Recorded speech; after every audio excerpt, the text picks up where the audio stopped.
Assalamualaikum warahmatullahi wabarakatuh. Saudaraku kaum muslimin dan muslimat, saudara sebangsa dan setanah air, dimanapun Anda ada dan berada. Berjumpa kembali dengan saya Abu Fikri dalam rangka menyampaikan tausiah agama untuk kebaikan dan kebenaran diri kita demi memudahkan langkah menuju jalan selamat, yaitu Allah dan Rasul-Nya. Kembali saya tampil di sini untuk menyambung beberapa episode sebelumnya. Yang ini dimulai daripada chattingnya saudara saya Ustadz Epi Parpatiah. Beliau menanyakan tentang iblis, tentang malaikat di hadapan Allah. Itu.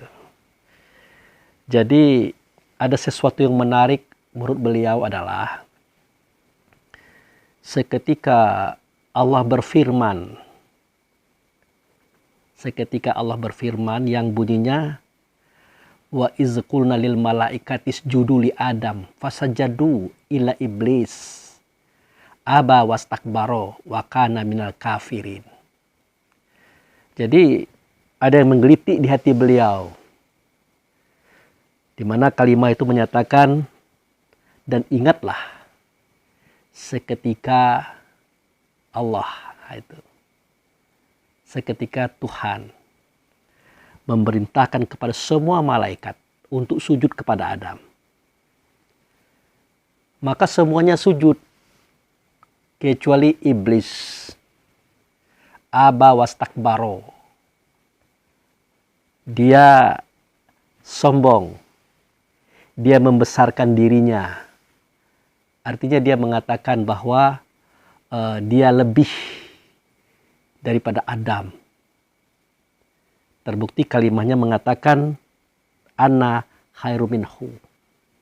Khalaqtani min nari wa khalaqtahu min tin. Aku lebih baik daripada Adam. Engkau jadikan aku daripada api, dan engkau jadikan dia daripada tanah. Wa kana minal kafirin. Dan sesungguhnya dia telah mengingkari perintah itu. Nah, jadi berdasarkan ayat ini, saudaraku Ustadz Epi Parpatiah mempertanyakan, kenapa Allah itu tidak memerintahkan malaikat dan iblis tadi sujud kepadanya saja? Kok dia memerintahkan pula kepada selain daripadanya? Dalam hal ini adalah Adam. Menurut saya ini menarik pertanyaan ini. Dan benar. Nah, jadi perlu kita pahami di sini bahwa kalimat pertama daripada persoalannya adalah wa iz qala rabbuka lil malaikat inni ja'il fil ardi khalifah. Itu dulu kita pegang. Ingatlah seketika berkata Tuhanmu kepada para malaikat bahwa aku hendak menjadikan di muka bumi itu khalifah. Artinya Allah hendak menjadikan di bumi kita hari ini khalifah. Pemimpin, pengatur, pengayom orang-orang yang berselisih. Artinya kejadian itu nantinya akan terjadi di muka bumi. Nah, Allah meminta kepada mereka pada saat itu sujud atau berbaiat kepada Adam.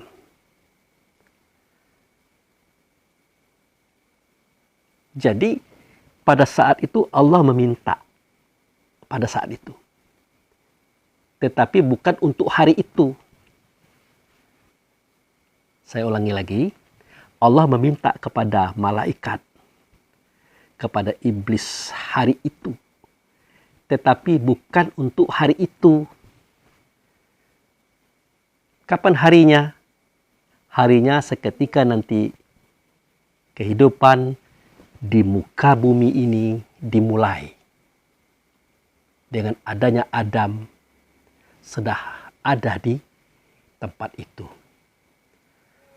Nah, disitulah nantinya malaikat, bangsa jin yang dipimpin oleh Azal bin Janu tadi, yang bergelar iblis tadi, untuk menyatakan baiat tadi, untuk menunjukkan sikap sujud tadi.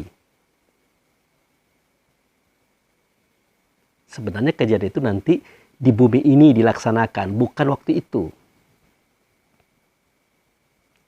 Namun apapun alasannya, tetap menjadi hal yang menggeliti untuk dipertanyakan. Terutama bagi malaikat dan bagi iblis ini. Bukankah pada waktu Adam belum ada, malaikat dan iblis ini kan sudah bertemu dengan Allah. Sebenarnya tidak Allah yang dia temui. Karena Allah itu adalah nama zat yang maha agung. Nama doang. Artinya dia tidak berbentuk, tidak berupa, tidak bersuara, tidak berkata, tidak sama dengan segala sesuatu. Lalu siapakah yang dijumpai, yang ditemui oleh malaikat dan iblis pada waktu itu? Ya tentu samalah kisahnya itu dengan saat diangkatnya syahadah yang tertuang pada surat Al-A'raf ayat 172. Seketika beliau berkata, Alastu bi rabbikum? Adakah tidak aku ini dengan Tuhan kamu? Yang aku ini dengan Tuhan tentu bukan Allah, melainkan wujud serta Allah.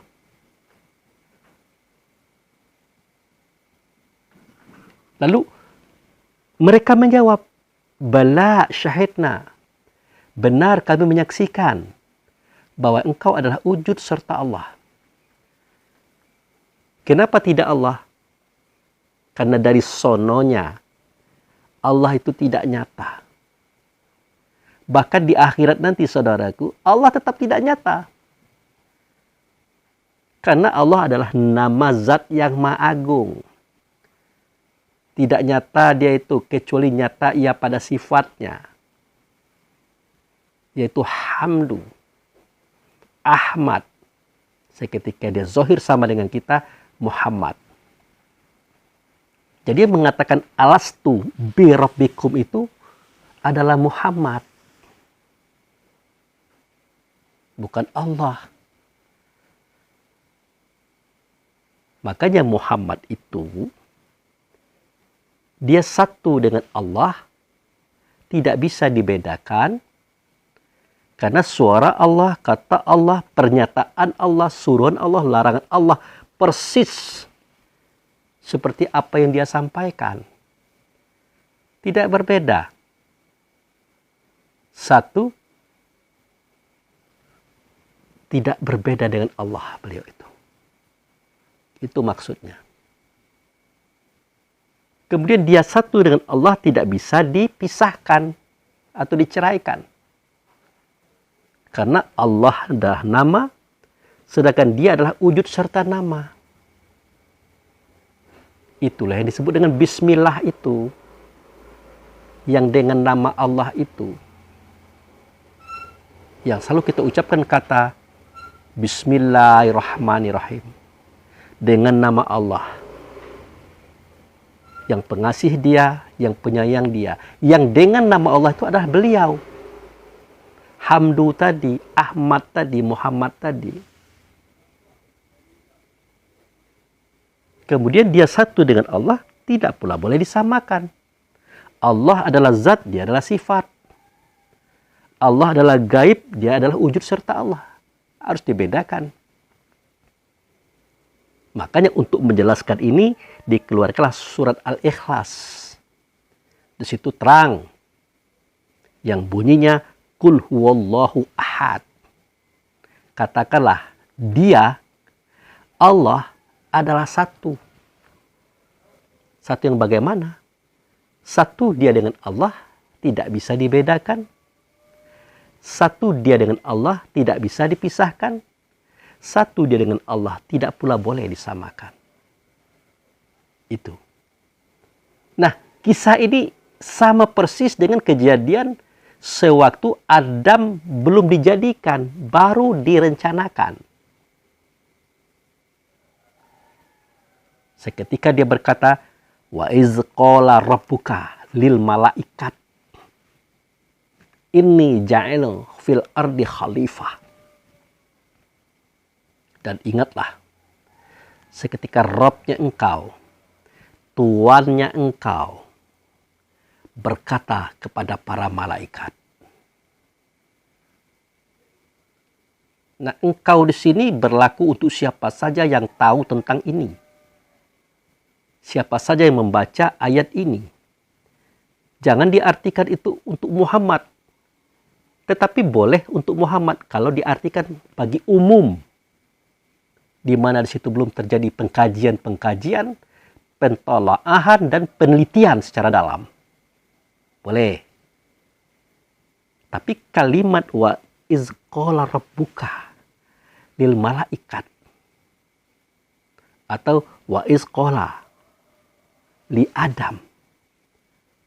Bahasa itu menunjuk kepada beliau wujud serta Allah. Nah, waktu itu dia berkata, "Inni ja'ilun fil ardi khalifah." Aku hendak menjadikan di muka bumi itu nanti seorang khalifah. Nah, di ayat lain dikatakan, setelah nanti aku bentuk dia dengan kedua tanganku. Ingat. Setelah nanti ia aku bentuk dengan kedua tanganku. Ada apa dengan kedua tanganku?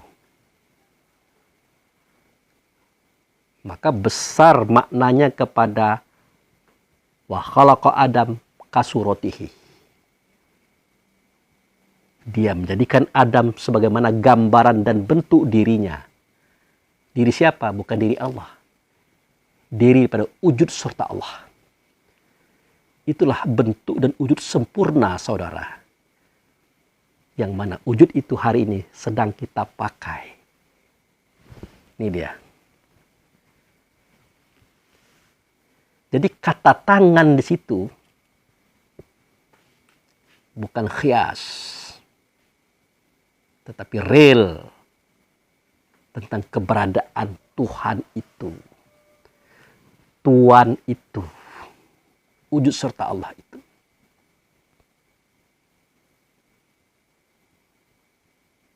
Nah, setelah nanti dia aku bentuk dari tanah liat yang kering, hitam lagi busuk.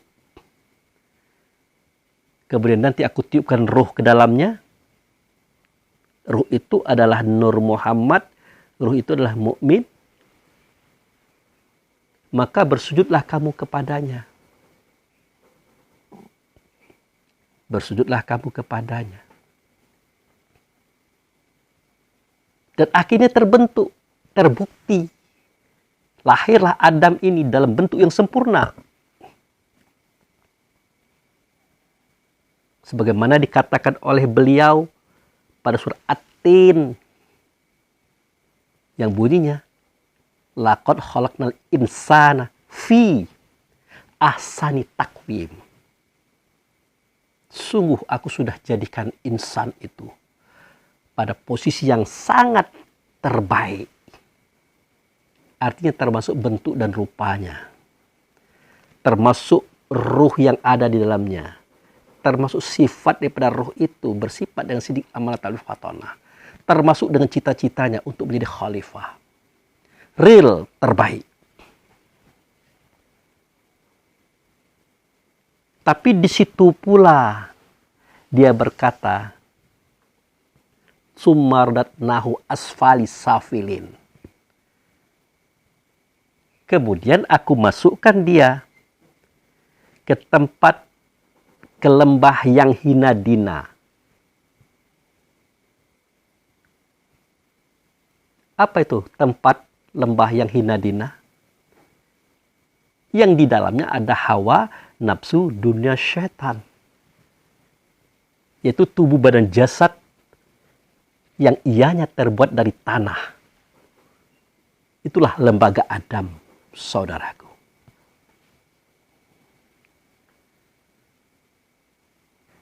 Jadi surat At-Tin ini sebuah pengakuan yang terang dari Allah dan Rasulnya untuk kita yang berpikir. Nah, disinilah diuji oleh Allah, diuji oleh Rasul sebagai pelajaran bagi kita. Kecerdasan antara malaikat dengan iblis. Jadi perintah sujud itu adalah ujian dari Allah dan Rasul untuk malaikat dan iblis. Siapa di antara mereka itu yang menggunakan akalnya untuk berpikir?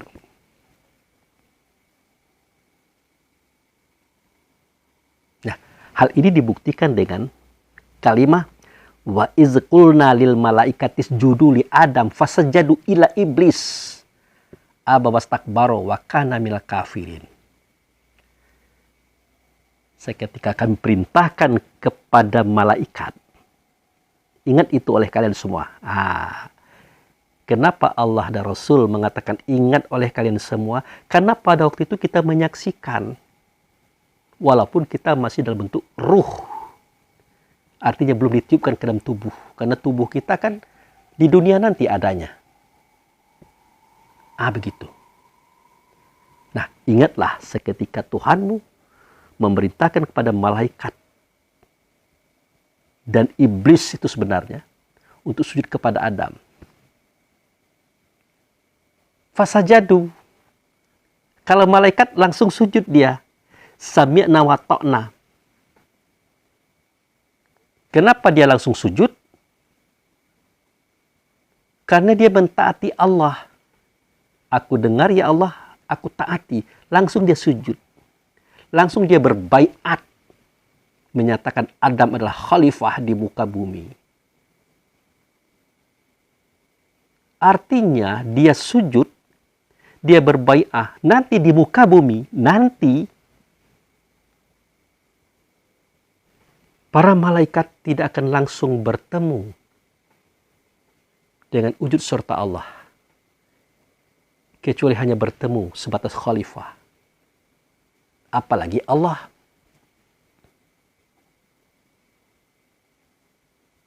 Kan semakin berat kisahnya itu. Nanti di muka bumi, para malaikat tidak bertemu lagi dengan wujud serta Allah. Apalagi Allah. Melainkan dia harus bertemu dahulu dengan khalifah tadi. Karena dia sudah berbaiat, dia sudah bersujud, menyatakan sikap. Menuju Allah dan Rasul harus melalui khalifah. Bayangkan, berat itu. Ingat kepada Allah, tidak mungkin. Tapi ingatlah Rasulnya. Nah, sekarang dia sudah ingat dengan Rasul. Dia tahu bentuk Rasul karena dia pernah mendengar suara dan katanya. Pernah berhadapan. Rasul itulah wujud serta Allah tadi. Tiba-tiba dialihkan ingatan itu kepada Adam sebagai khalifah. Sebagai orang yang dibaiat untuk disujuti. Berarti Adam nanti banyak membawa misi instruksi daripada Allah dan Rasul kepada alam semesta, termasuk kepada para malaikat. Kan berat kerja itu. Tapi karena malaikat tidak punya kepentingan dengan dunia, tidak kepentingan dengan akhirat, tidak punya kepentingan apa saja kecuali Allah dan Rasul, maka dia taat. Maka dia patuh, maka dia sujud. Beda dengan iblis. Itu. Beda. Dia tidak mau. Dia tidak mau sujud kepada Adam. Bahkan dia ingkar, bahkan dia kafir di situ. Nah, timbul pertanyaan, mengapa dia bisa seperti itu? Kenapa dia berbeda dengan malaikat? Menurut iblis, malaikat itu lugu, patuh dan taat tanpa harus berpikir. Kalau iblis, dia patuh dan taat kepada Allah dan Rasul, tapi menggunakan akalnya untuk berpikir. Nah, alasan pertama, dia tidak mau sujud adalah, ini alasan pertama ya, dia tahu persis kalau untuk berjalan menuju Allah itu tidak mungkin. Karena Allah adalah nama zat yang maha agung. Tidak berbentuk, tidak berupa, tidak bersuara, tidak berkata. Tidak nyata. Melainkan Rasulullah yang nyata. Wujud serta Allah lah yang nyata. Dan dia sudah temui itu. Dia sudah melihatnya. Dia sudah mendengar suaranya. Dan dia pernah berhadapan dengannya.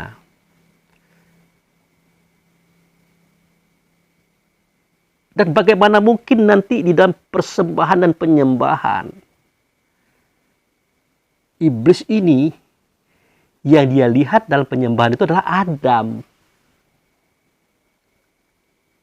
Tetapi karena ini Allah dan Rasul memerintahkan, dia harus mau, dia harus patuh. Menurut iblis itu tidak logis. Ngapain? Ah, itu.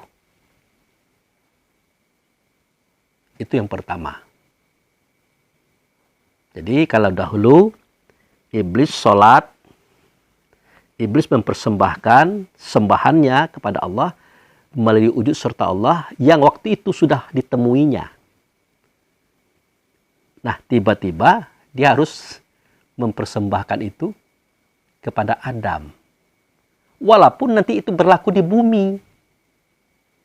Tetap dia tidak mau.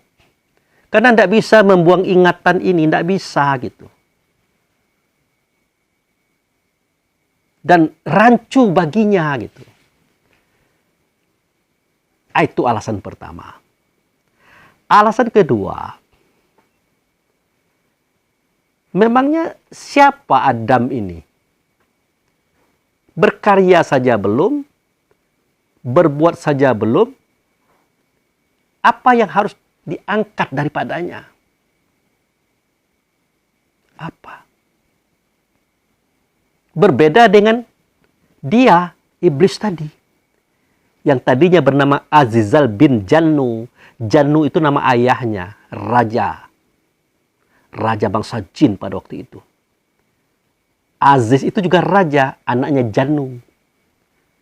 Berbeda dengan dia ini. Sewaktu dia berada di dunia, di bumi kita hari ini, dia berdakwah, dia berperang, dia mempertahankan al-haq tentang Allah dan Rasul. Kalau kita kan dia adalah Nabi dan Rasul, mungkin kita tidak percaya waktu itu. Mungkin kita tidak percaya. Padahal lebih dari itu beliau itu. Penghulu daripada malaikat. Guru daripada malaikat. Walaupun dia dijadikan sesudah malaikat. Bayangkan sebegitu taatnya malaikat. Bisa berada kedudukannya di bawah beliau-beliau itu. Saking hebat ketakwaan dan keimanannya kepada Allah dan Rasul. Dia menjadi di atas malaikat, saudara. Saking hebatnya. Kalau malaikat jelas tidak makan, tidak minum, tidak butuh perempuan, tidak butuh apa saja, baik dunia ataupun akhirat. Dia taat sami'na wa ta'na kepada Allah dan Rasul. Wajar saja. Ini hamba Allah yang hidup, makan dan minum, beristri, beranak pinak, punya kepentingan dunia dan akhirat. Tapi dia bisa melebihi ketakwaannya daripada malaikat. Sampai-sampai dia bergelar Al-Muqarrabun. Orang yang paling dekat dengan Tuhan. Sampai-sampai dia berjanji kepada Allah dan Rasul waktu itu. bahwa dia tidak akan menyembah siapapun, tidak akan sujud kepada siapapun, tidak akan taat kepada siapapun kecuali Allah dan Rasulnya. Perjanjian itu dipegang erat olehnya hingga hari ini. Dan Allah dan Rasul tahu itu.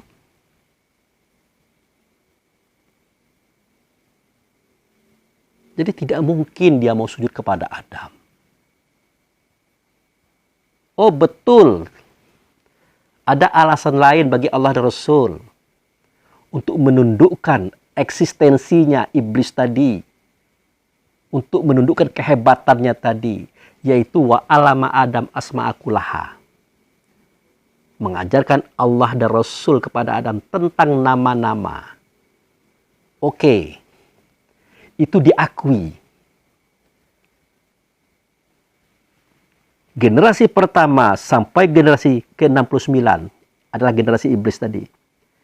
Belum pernah mereka mendapatkan ilmu daripada Allah Rasul tentang nama tadi. Belum pernah. Diakui oleh dia.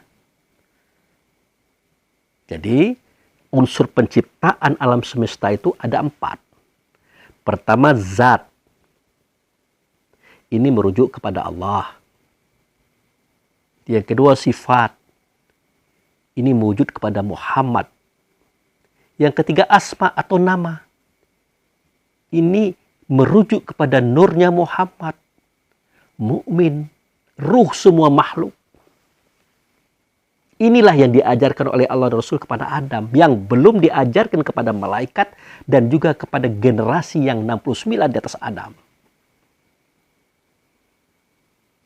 Makanya mereka dari generasi pertama sampai generasi ke-69, generasi Azal bin Janu itu berbunuh-bunuhan, bertumpah-tumpah darahan. Ini yang menjadikan alasan bagi malaikat memprotes Allah dengan kalimat ataja'alu fiha ma yufsidu fiha wa yasfiqud dima wa nahnu nusabbihu bihamdika wa nuqaddisu laka. Adakah patut engkau jadikan lagi hamba-hamba makhluk-makhluk yang akan bertumpah darah, berbunuh-bunuhan? Dan itu bukan tidak beralasan malaikat mengangkatnya. Bukan malaikat tidak sabar. 69 generasi loh di atas Adam. Semuanya begitu. Bukan setahun, 2 tahun, bahkan ribuan tahun. Itu semua perangai mereka. Akibat mereka tidak tahu apa itu nama. Siapa itu nama, ternyata dia adalah diri kita yang sebenarnya diri. Maka terjadi pertumpahan darah tadi. Nah, ilmu inilah yang diajarkan oleh Allah dan Rasul kepada Adam. Nah, barang siapa yang memiliki ilmu ini, memegang teguh ilmu ini, ilmu tentang asma, ilmu tentang diri sebenarnya diri yang kita pelajari selama ini, maka kedudukannya itu tinggi daripada al-muqarrabun. Bayangkan. Itulah alasan Allah dan Rasul memerintahkan kepada malaikat dan kepada iblis tadi untuk sujud kepadanya. Bukan tidak beralasan juga. Karena Allah dan Rasul memberikan ilmu kepada Adam yang tidak ada pada iblis. Betul ketaatan iblis, ketakwaannya betul, hebat. Sehingga bergelar al-muqarrabun. Sehingga dia berada pada posisi di atas malaikat. Betul. Tapi asmaul asma ini lebih tinggi daripada itu kelasnya, saudara. Lebih tinggi daripada itu kalau kita mengamalkan kaji itu. Makanya saya kelucuan saja. Para pendakwah, para jamaah yang mengaji kajian asma, yang mengaji kajian diri sebenarnya diri pada diri kita masing-masing. Masih iri mengiri, benci membenci, hasut menghasut, gunjing menggunjing. Bahkan ada satu pendakwah iri dengan pendakwah yang lain. Saling menjegal, saling memutuskan rantai perjuangan. Yang satu mau diangkat jadi pendakwah, yang lain tidak menyukai. Yang tadi tidak pernah jadi pendakwah, setelah jadi pendakwah maka merasa bersaing. Padahal yang dicari itu apa?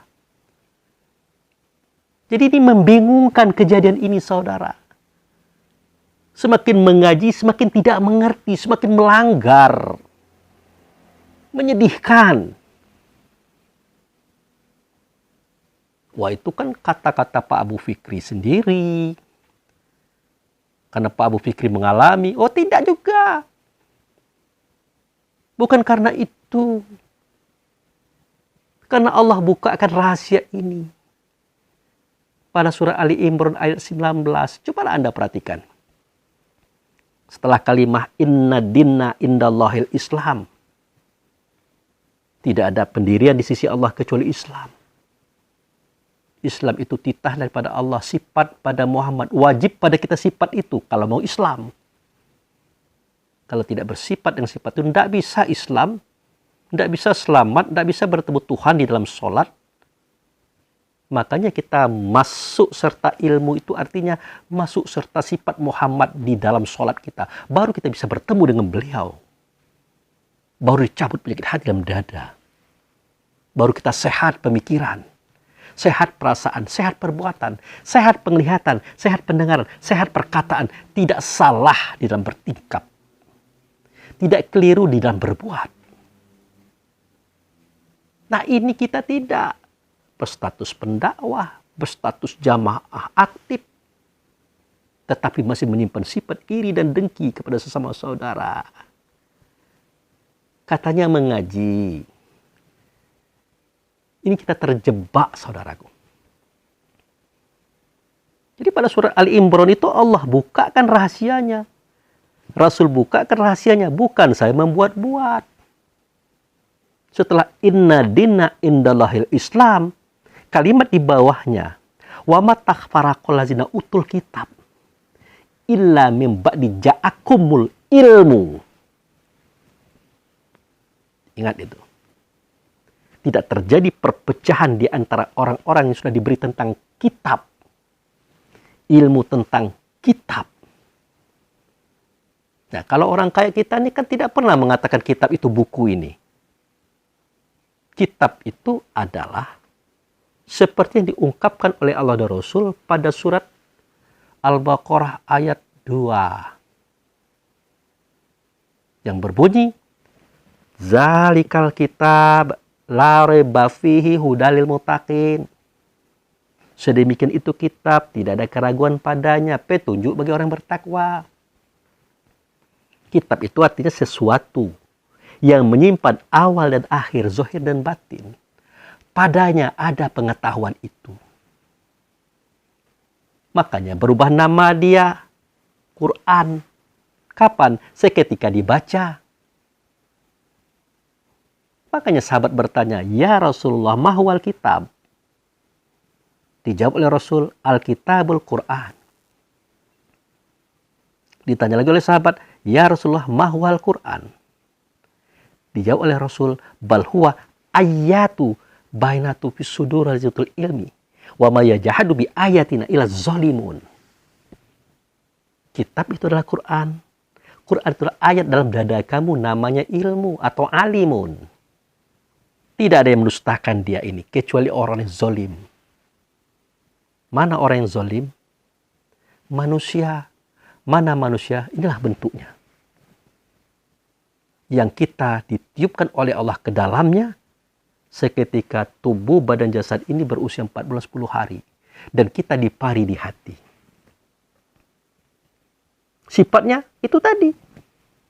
Pantang kelintasan, pantang kerendahan, pantang kurang, pantang kalah. Dari situ muncul ajib, ria, takabur, iri, dengki, hasud, fitnah, tamak, loba, dan sombong.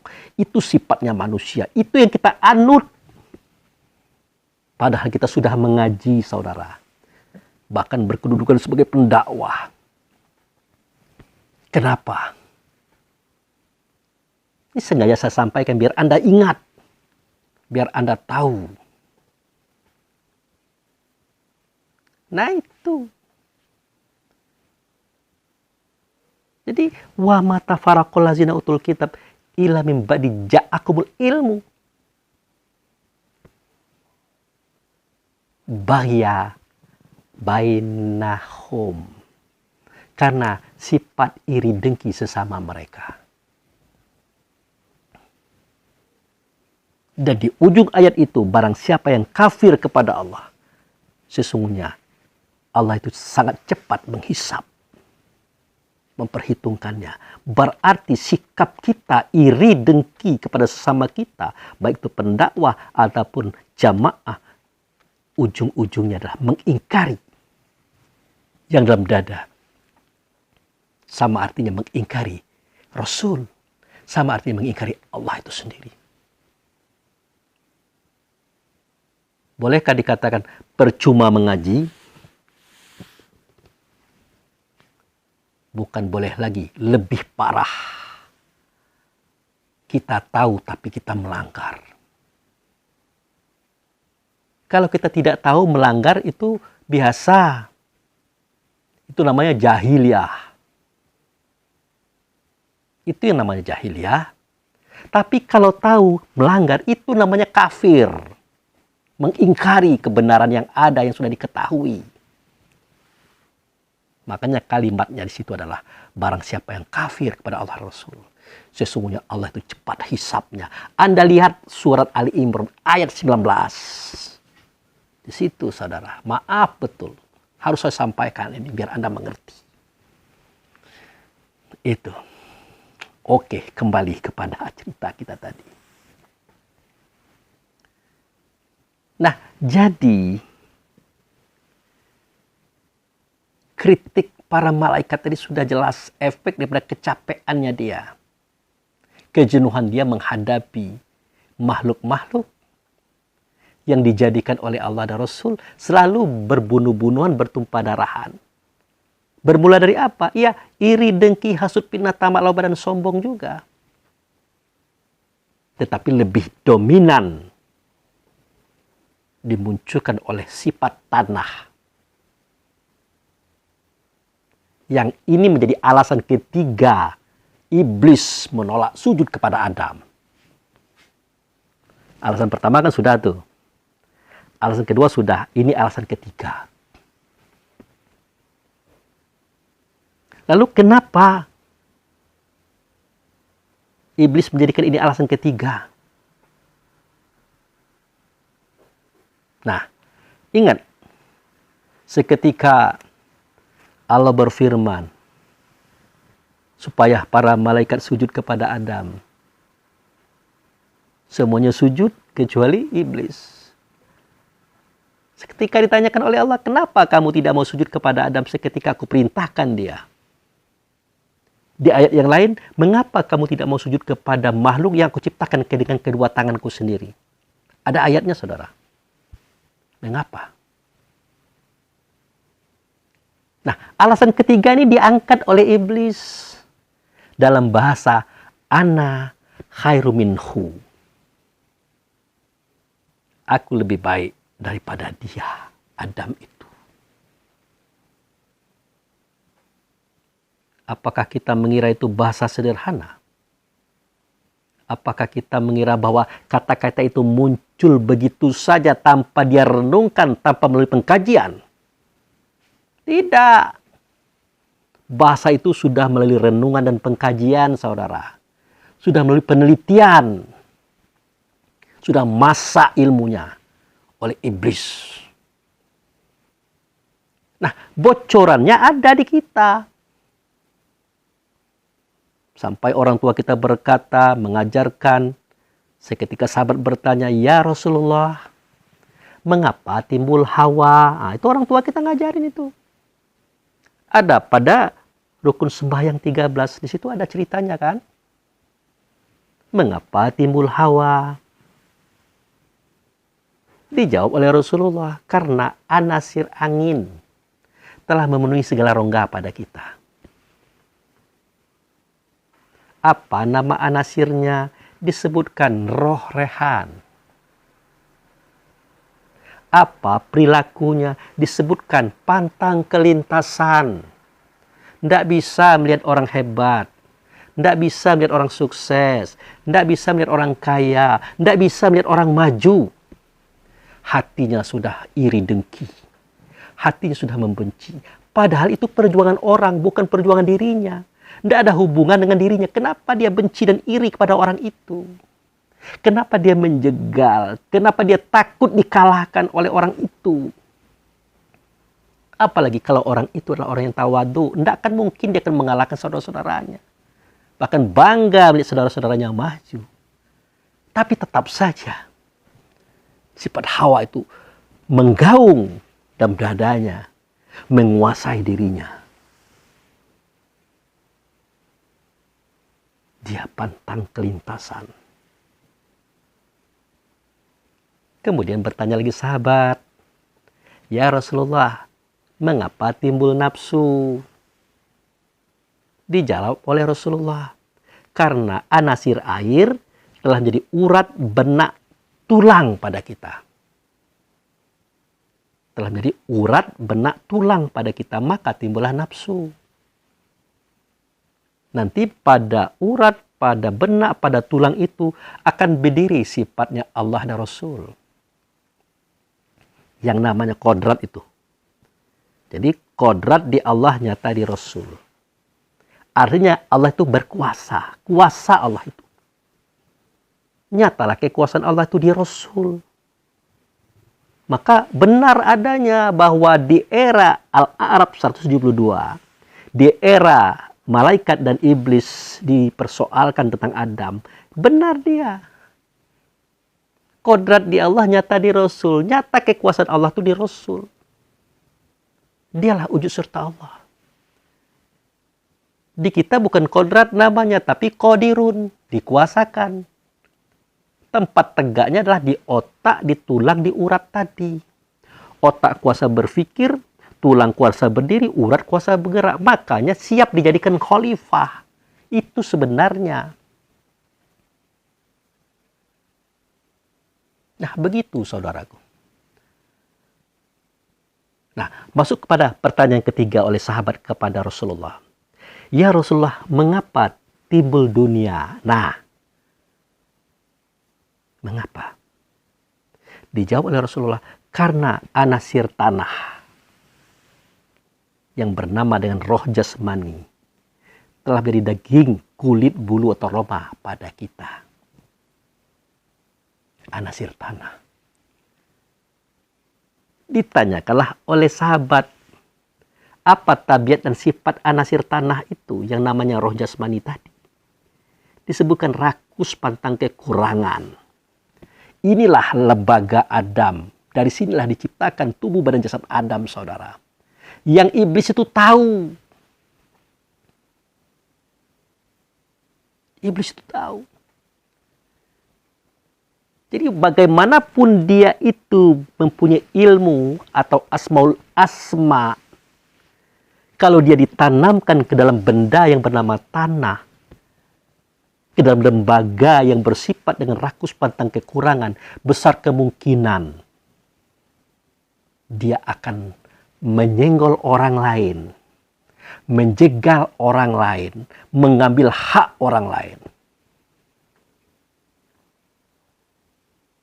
Dan ini kan dibuktikan oleh iblis. Sebegitu Allah berfirman kepada Adam, "Ya Adam, uskun anta wa zaujukal jannah wa kula minha ragadan haitsu syi'tuma wa la taqrabah hazil sajarah fatakuna minaz zalimin." Hai Adam, tinggallah kamu di dalam sorga ini. Makan minumlah sepuas-puasnya, makanlah apa yang kamu mau makan.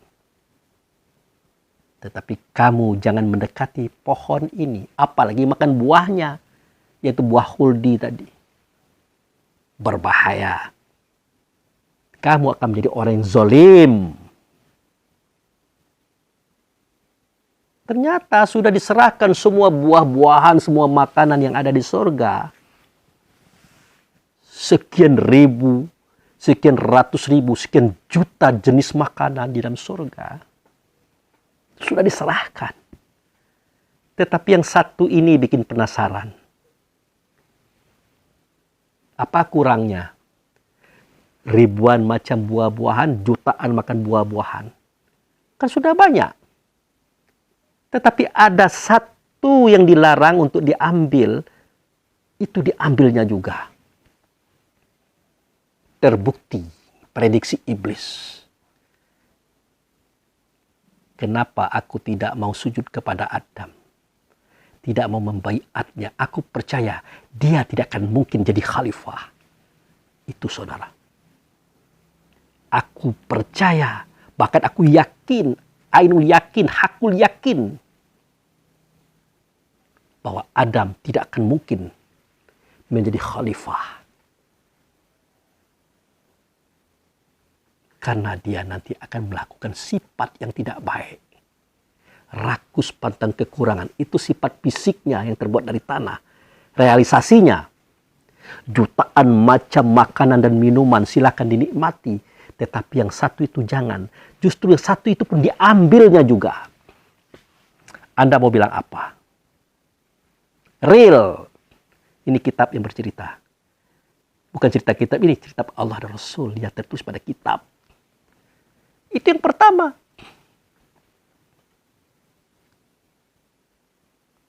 Nah nanti, setelah dia hadir di dunia, dia akan mengambil hak orang, memotong hak orang, menjegal hak orang. Dengan cara apa?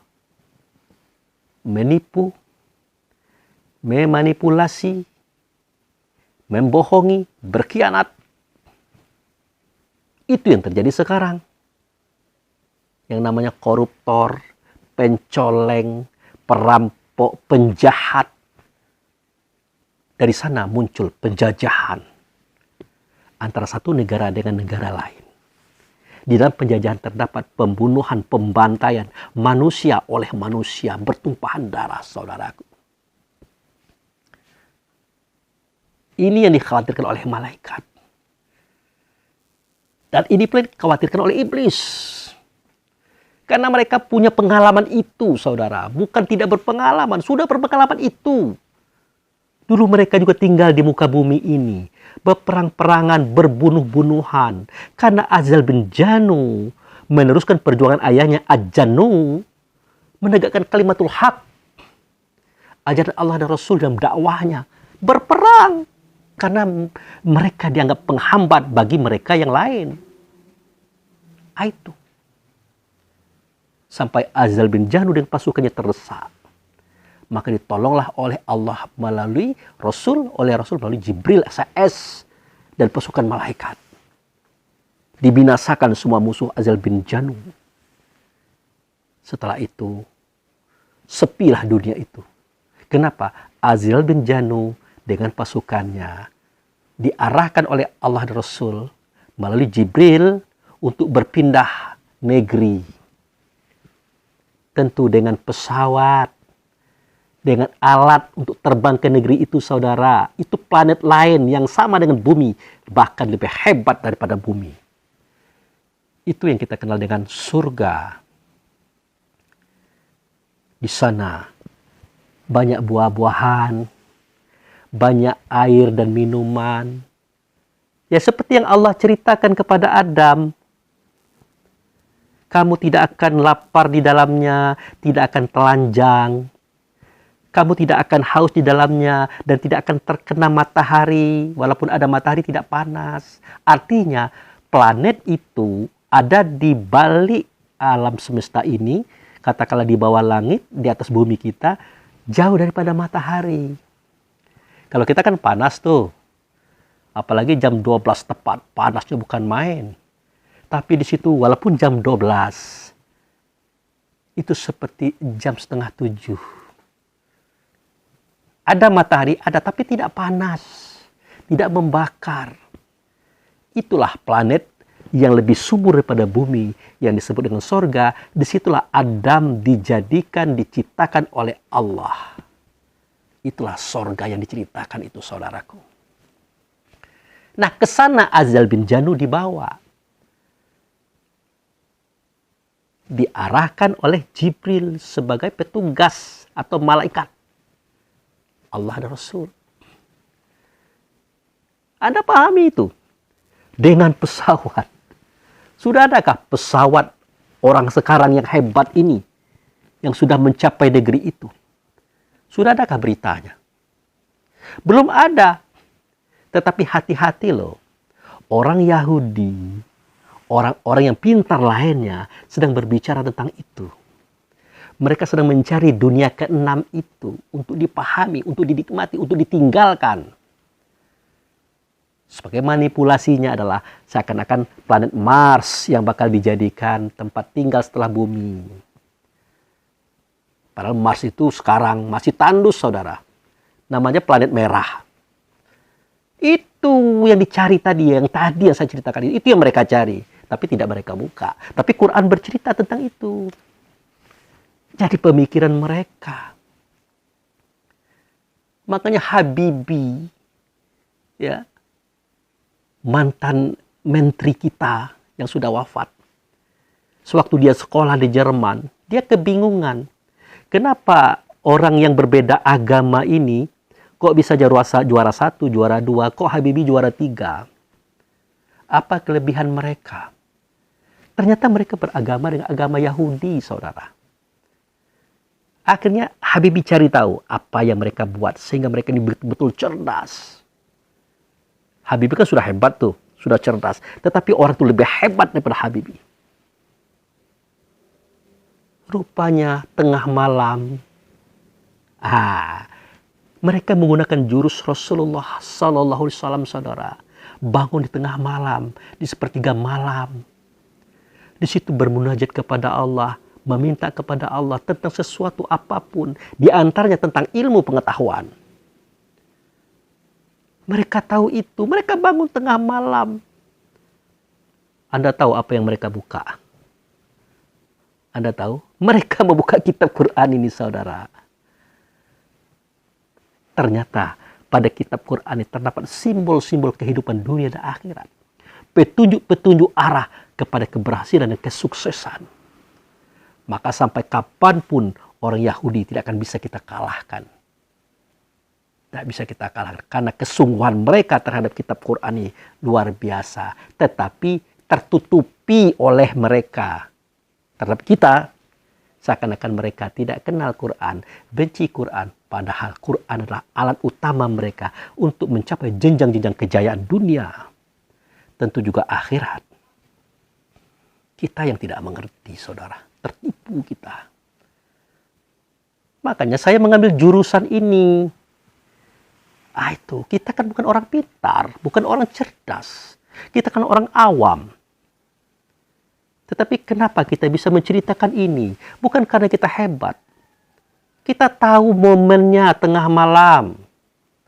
Kita tahu tempat mengolahnya di mana, di Baitullah Hakikat yang nyata pada Ka'bah di Timur Tengah sana. Menggerakkan ingatan dan rasa kita, kesadaran kita ke tempat itu sambil membuka kitab Quran. Kita tanyakan kepada Allah dan Rasul apa yang kita ingin tanyakan. Terjawab sudah. Itulah yang disampaikan hari ini. Loh, kok berani? Lah, beranilah. Kan sudah dijelaskan oleh beliau, Allah dan Rasul. Subhanallazi asra bi abdihi laila minal masjidil haram ilal masjidil aqsa allazi barakna haulahu linurihu min ayatina innahu was-sami'ul basir. Maha suci dia yang memperjalankan hambanya dari tempat sujud yang mulia ke tempat sujud yang paling jauh. Diberkati. Jadi Masjidil Haram diberkati, tempat sujud yang jauh atau Masjidil Aqsa diberkati. Dia tidak menunjuk kepada masjid yang ada di muka bumi ini, saudara. Tapi menunjuk kepada tempat sujud di negeri Bakkah, di alam sono. Diberkati di tempat itu, linuriyahu min ayatina. Di tempat itu akan kami perlihatkan kepada mereka yang hadir di situ tentang cerita ayat. Cerita nur, cerita mukmin yang ada pada diri setiap makhluk yang ada dalam semesta. Tinggal kita mau mempelajarinya atau tidak. Itu yang dipegang oleh orang Yahudi sehingga mereka menggenggam dunia dan kita berada di bawahnya. Nah, kalau kita mengambil kapasitas kita, tidak mengambil teknologi karena kita bukan ahlinya. Apa kapasitas kita? Berbicara tentang Allah dan Rasul, tentang kitab. Pedomannya di sini. Nah, ke sana. Kita mau belajar ke sana yang disebut dengan Ada dan Krishna dengan istilah dunia keenam. Nah, itu. Nah, jadi kembali kepada cerita perpindahan Azel bin Janu ini ke alam sana tadi. Nah, disitulah surga. Ya, disitulah surga. Nanti teknologi Azel bin Janu ini akan dibuktikan di zaman Nabi Sulaiman. Ya, seketika Adam dan Hawa, Azel bin Janu beserta rombongannya diturunkan ke muka bumi ini, mereka sudah punya teknologi. Adam saja yang primitif, baju dicopot, pakaian dicopot, mahkota dicopot di alam sana, di sorga sana. Di bumi ini dia berpakaian kulit kayu santung, daun-daun. Kenapa dia primitif? Karena dia baru memulai. Kalau Azel bin Janu sudah terbiasa, mereka punya teknologi. Makanya mereka memulai kembali memang. Tapi mereka sudah tahu posisi-posisi kerjanya bagaimana, cara membangunnya bagaimana. Jadi apapun yang kita miliki hari ini secara teknologi, yang kita katakan modern, sebenarnya masih mengutip apa yang mereka ketahui, saudara. Masih menceplak kepada apa yang diketahui oleh Biblis tadi. Apa yang dikatakan oleh Azel bin Janu tadi. Masih mengutip dari sana kita ini. Belum terinspirasi kita. Kecuali kalau kita belajar di Baitullah hakikat. Yang nyata dia di Baitullah di dunia ini, yaitu Ka'bah. Beda. Makanya kita punya inspirasi. Yang bisa membantu kita, keluarga dan kaum kerabat. Di bidang kita masing-masing. Nah, kembali kita kepada cerita itu tadi. Nah, setelah dia dibawa ke sana oleh malaikat Jibril, duduklah dia sana 3.000 tahun beribadah, maka bergelar dia Al-Muqarrabun. Nah, dari situlah dia melihat. Seketika Allah mengatakan bahwa khalifah yang baru ini dibuat dari tanah, sudah ketahuan. Tidak akan mungkin. Akhirnya terjadi kan? Adam terusir, terhina, bahkan dikatakan oleh Allah sesat dan ingkar. Durhaka kepada Tuhannya, terbukti kan? Nah, di sini saya bacakan beberapa data yang perlu kita ketahui mendukung informasi yang saya bawa tadi. Nah, baik. Jadi, kalau cerita Adam makan buah kuldi sudah saya jelaskan pada kisah balada iblis dan Adam seri kedua. Tidak perlu saya jelaskan lagi. Nah, di sini dikatakan, Inna laka ala tajua fiha wala ta'ra. Artinya, di rumah itu, di sorga itu, wahai Adam, kamu tidak akan kelaparan dan tidak akan telanjang. Nah, ini dia menunjukkan planet yang saya katakan tadi, saudara. Yang disebut oleh orang sorga itu. Kemudian ayat kedua, wa annaka la tazma'u fiha wala tadha. Di tempat itu engkau tidak akan kehausan. Wala tadha. Tadha itu kalau bahasa kita duha. Situasi duha pun bagaimana mataharinya kan kita tahu tuh. Kata Allah dan Rasul tidak akan sampai ke tingkat itu panasnya. Nah, ini dia menceritakan tentang planet yang saya katakan tadi yang disebut dengan Al-Jannah, sorga tadi, saudara. Tempat di mana malaikat, iblis, Adam bermasalah di situ. Jadi jangan sampai kita berpikir sorga yang akan kita tuju nanti. Enggak. Sorga yang akan kita tuju nanti itu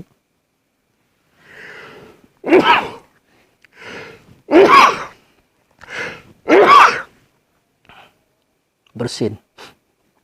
Karena bangun malam-malam. Kembali. surga yang kita tuju nanti itu terjadi adalah seketika kita telah keluar dari tubuh melalui proses kematian, keluar dari dunia, baru kita masuk ke surga tadi. Itu pun tempat transit. Transit. Waduh. Nah, kenapa dikatakan tempat transit? Karena kita akan kembali kepada Allah. Karena kita dari Allah akan kembali kepada Allah, tentu Rasul di situ. Itu di Baitullah tempatnya. Hancur langit, hancur bumi, sudah selesai hukum, barulah kita dimasukkan ke Baitullah. Karena kita dari sana akan kembali ke sana. Tetapi ada juga orang tidak ke sana, tinggal di surga saja, lumayan. Siapa? Mereka yang baik tapi tidak kenal Baitullah. Nah, kita berharap menjadi qodam Baitullah, bukan qodam surga. Baik. Nah, jadi ini diceritakan bagaimana bentuk kondisi surga atau alam atau planet yang saya katakan tadi. Lalu dijelaskan lagi tentang Adam terusir.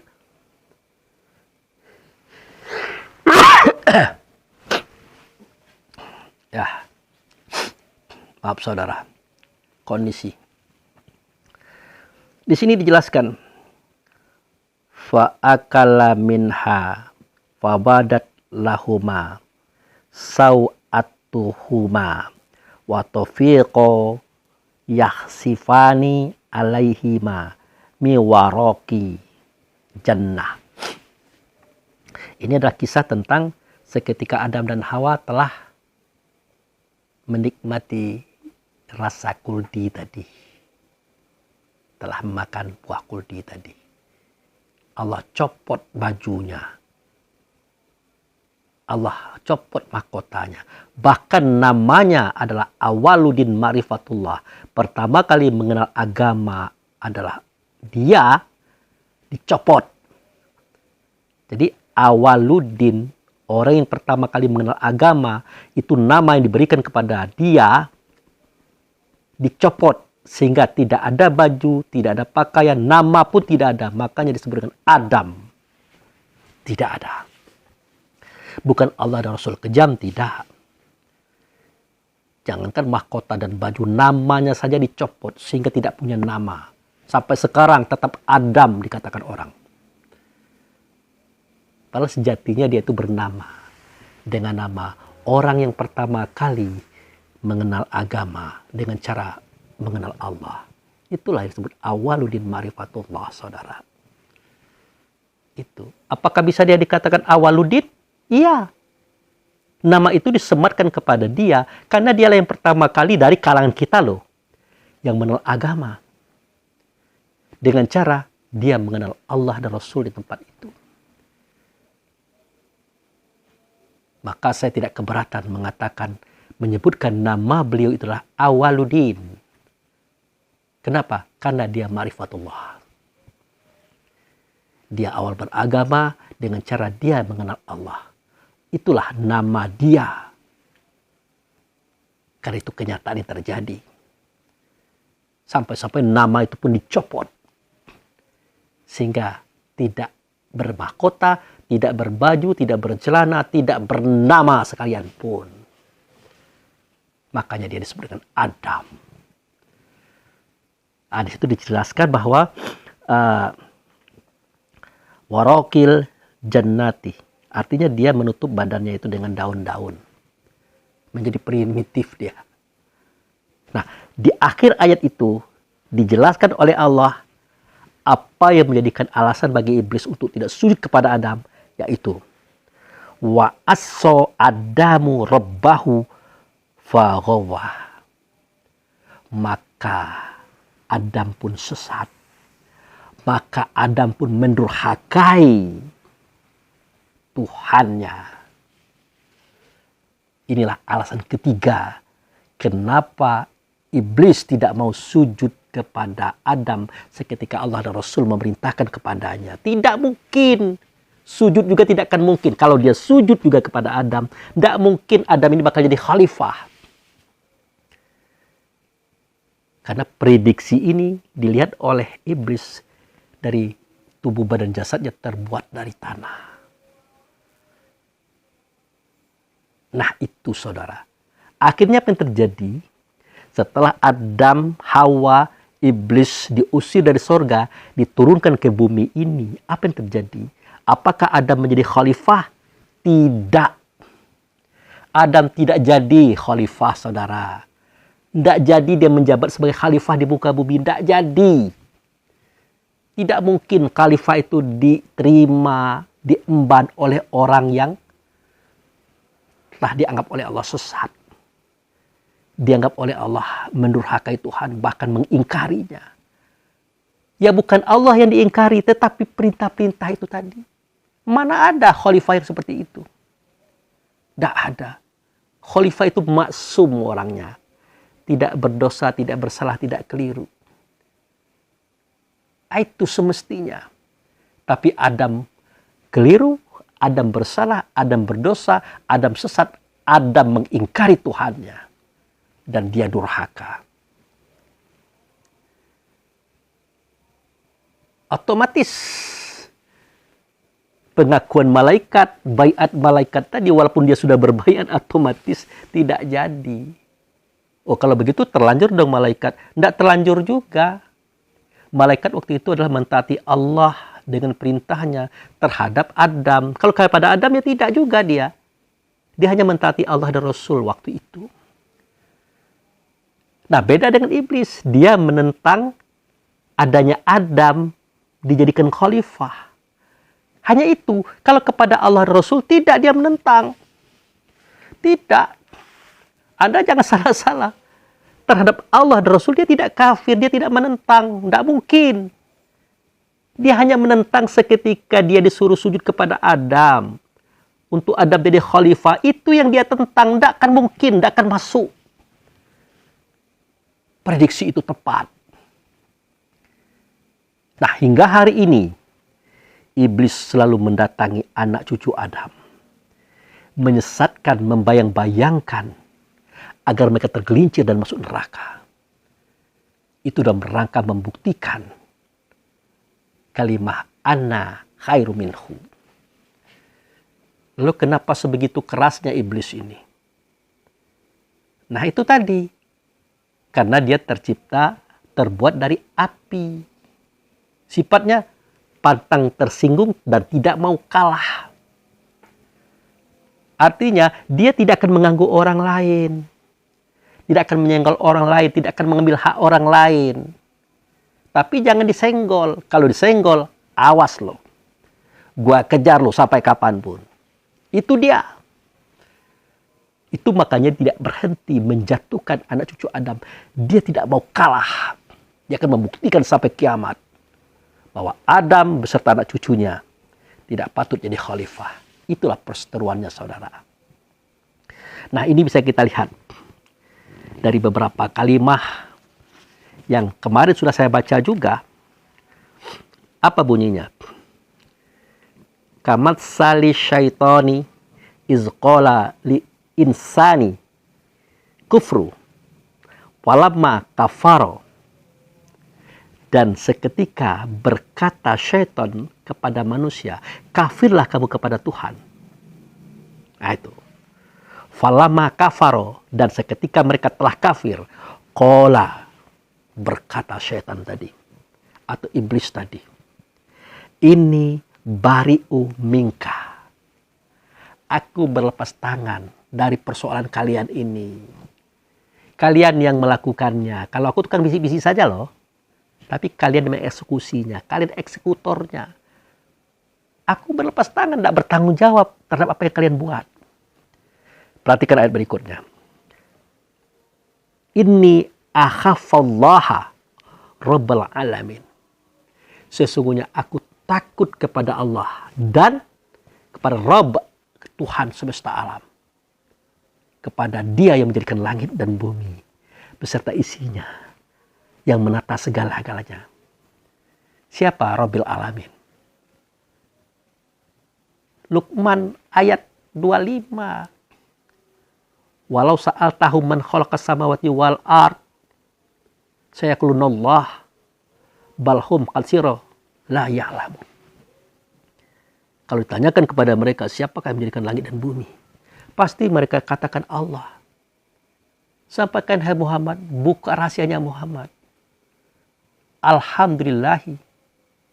Yang menjadikan langit dan bumi itu ada Alhamdulillah. Alif lam nama Allah, hamdu nama beliau.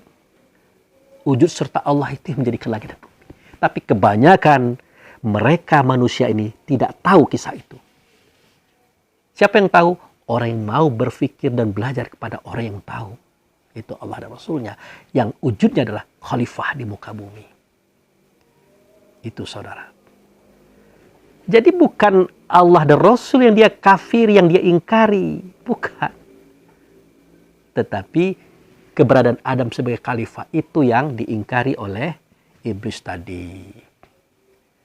Sampai-sampai pada surat Ibrahim, ya, kita temukan itu kalimat bahwa mereka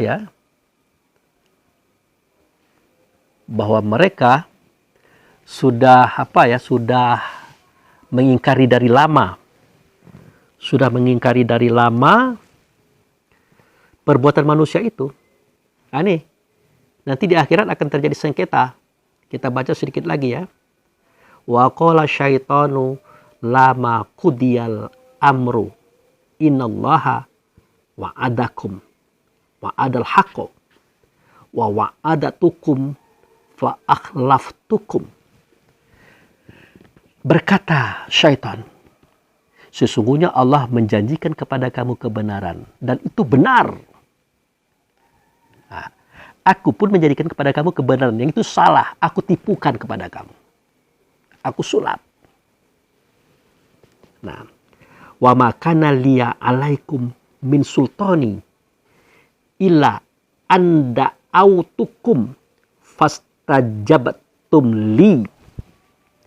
Sebenarnya tidak ada kekuasaan bagiku dan kami terhadap kamu untuk masalah godaan itu. Tetapi kamu lebih mengikuti hawa nafsumu. Artinya memang dia berbisik-bisik saja. Seperti yang saya ceritakan pada seri kedua yang lalu. Kemudian, fala talumuni walumu ampusakum. Oleh karena itu jangan kamu salahkan aku. Jangan pula kamu salahkan aku atau kami.